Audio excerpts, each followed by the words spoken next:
Je vous retrouve pour le plateau de Regards Croisés. Merci de rester fidèle au programme du soir si nous votre bienvenue si vous nous rejoignez dans ce tout premier numéro de Regards Croisés de cette nouvelle semaine.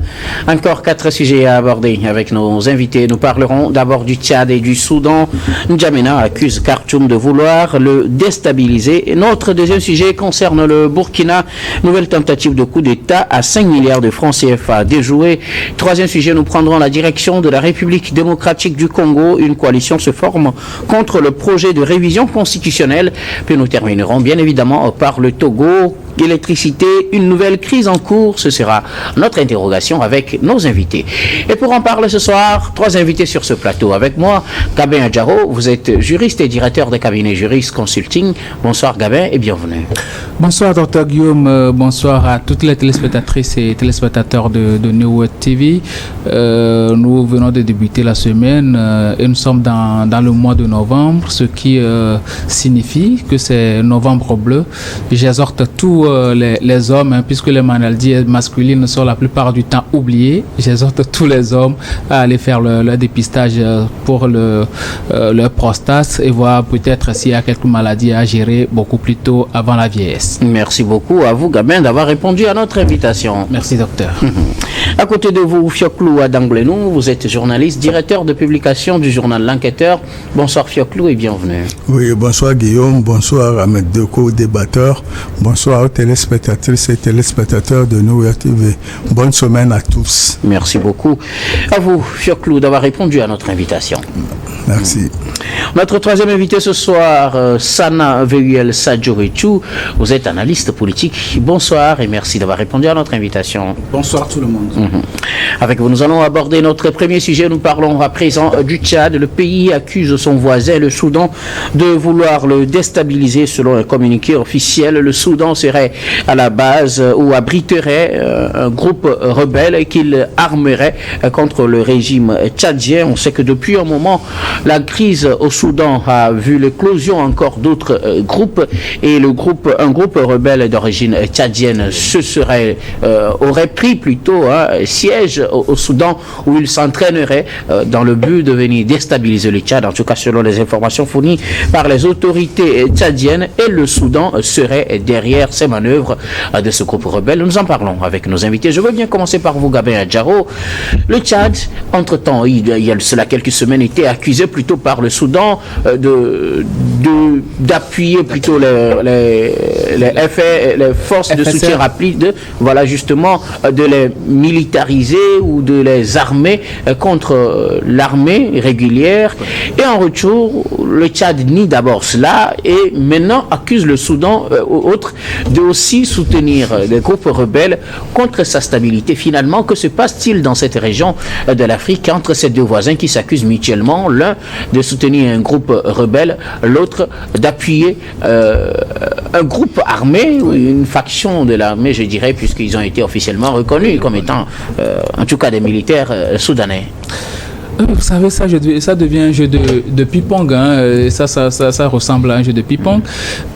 J'étais surpris de lire ça de la part de l'armée tchadienne, accusant quand même le Soudan d'être derrière quand même un groupe qui voulait le déstabiliser. Alors qu'il y a de cela 2 semaines plus tôt, c'était le contraire. C'était le Soudan qui accusait le Tchad de faire transiter des armes par le biais de son aéroport jusqu'aux forces paramilitaires. Aujourd'hui, c'est assez compliqué d'arriver quand même à voir qui a raison ou bien qui a tort, puisque aujourd'hui les deux camps s'accusent. Ça pose un certain nombre de problèmes. Quand le Tchad aujourd'hui accuse, le Tchad qui a déjà essuyé une attaque de la part du groupe Boko Haram la fois dernière, ce qui a fait en sorte que le fils d'Ebi, le président actuel, s'est rendu lui-même sur le terrain. Aujourd'hui, ils accusent quand même le Soudan qui est en proie à des difficultés sécuritaires en son sein, qui aujourd'hui va financer une opération de déstabilisation du Tchad. Moi, je trouve ça un peu bizarre. C'est très bizarre puisque le Soudan lui-même est en proie à des difficultés. C'est vrai que les deux pays ont partagé des relations diplomatiques très tendu depuis fort longtemps, surtout après la guerre la guerre civile, la guerre de Darfour et ensuite la guerre civile au Tchad. Donc, ce qui fait que les deux pays ont eu des inimitiés pas possibles, ce qui continue jusque-là. C'est vrai qu'en 2010, il y a eu une certaine accalmie, il y a eu une relance des relations diplomatiques avec le père Déby et tout. Mais aujourd'hui, ça devient beaucoup plus difficile, d'autant plus qu'aujourd'hui, ce sont les militaires qui sont au pouvoir aussi au Soudan. Donc, c'est assez compliqué d'arriver quand même à voir, comment on va faire pour pouvoir trouver la paix entre les deux pays. Et bizarrement, on pensait que, les deux pays, chacun vivait dans son camp. Et ce qui est bien, c'est qu'entre-temps, même les réfugiés soudanais étaient accueillis au Tchad. Mais aujourd'hui, vous voyez la difficulté que cela représente, que le Tchad aujourd'hui accuse le Soudan de vouloir déstabiliser. Ce sont des intentions qu'on est en train de prêter au Soudan. Or, ce genre de choses, ça nécessite de montrer des éléments matériels pour réellement prouver que, le Soudan est derrière la tentative de déstabilisation du Tchad. Or, le régime tchadien aujourd'hui ne montre pas d'éléments probants pouvant aboutir à cette déstabilisation-là. Donc, déjà, un pays en difficulté comme le Soudan, qui demande des aides à chaque moment, va financer et armer une rébellion contre le Tchad. Je me pose la question de savoir quelle est la nécessité, quel est l'intérêt de financer une telle action. Moi, je me pose beaucoup de questions. Donc, à un moment donné, je pense que nous devons peser bien les choses. Moi, je vois juste que le Tchad veut s'innocenter par le biais de cette accusation, là, brouiller les pistes par le fait que le Soudan l'a accusé entre-temps de militariser ou bien d'armer les forces paramilitaires du général Daglo sur leur territoire. Donc moi, c'est une façon de brouiller les pistes. Sinon, cette accusation pour moi n'est pas du tout sérieuse et il n'y a pas d'éléments probants qui prouvent à suffisance que le Soudan est derrière quand même cette tentative de déstabilisation, une supposée tentative de déstabilisation du Tchad. Vous dites qu'il n'y a pas d'éléments probants derrière, qu'il n'y a pas de preuves, mais on parle du frère de Yaya Djilo, qui, on le rappelle, a été tué lors de l'assaut contre le siège de son parti. Et le frère de Yaya Djilo, Ousmane Djilo, qui dirige un groupe rebelle qui serait logé à El Fasher, dans le sud-ouest du Soudan, près de la frontière avec le Tchad. Et Yaya Djilo, on connaît les conditions dans lesquelles il est mort. Est-ce que ce n'est pas probable aussi que son frère veuille le venger et qu'il forme une rébellion? On sait, les rébellions au Tchad, c'est monnaie courante. Et qu'il forme une rébellion dans l'objectif de venir régler les comptes à Déby fils. Oui, docteur, tu viens de le dire, les rébellions au Tchad, c'est monnaie courante. Les Agawa, c'est pas juste le frère à Yaya Djilo. C'est pas les Agawa, c'est une ethnie, un groupe ethnique. Et ça s'est toujours passé comme ça au Tchad. Ce sont les groupes ethniques qui se réunissent, disant que on est en train de les mépriser et tout. Donc ils se réunissent, trouvent des armes quelque part et puis ils forment une rébellion. Et c'est partout comme ça des tentacules de rébellion au Tchad. Donc moi je peux dire aujourd'hui que au lieu de chercher à résoudre les problèmes au fond, on est en train d'accuser certaines personnes. Si les Agawa aujourd'hui, moi je ne veux pas voir juste le frère de Djilo. Quand les Agawa aujourd'hui forment une rébellion contre le régime de Kaka Déby, il a tué Yaya Djilo. Ils l'ont assassiné, c'est son régime qui l'a assassiné et jusqu'alors il n'y a pas de lumière.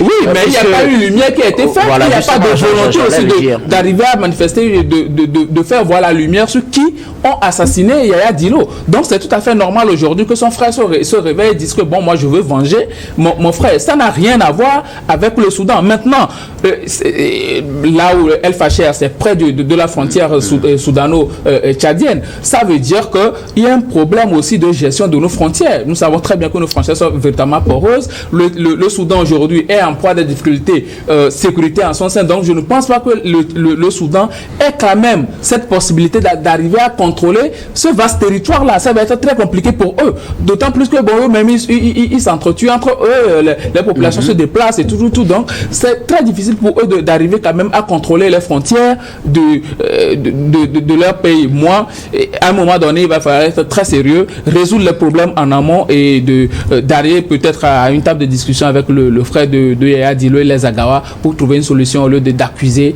le Soudan qui, ma foi, est très très très affaibli actuellement pour soutenir une quelconque rébellion. Merci beaucoup à vous.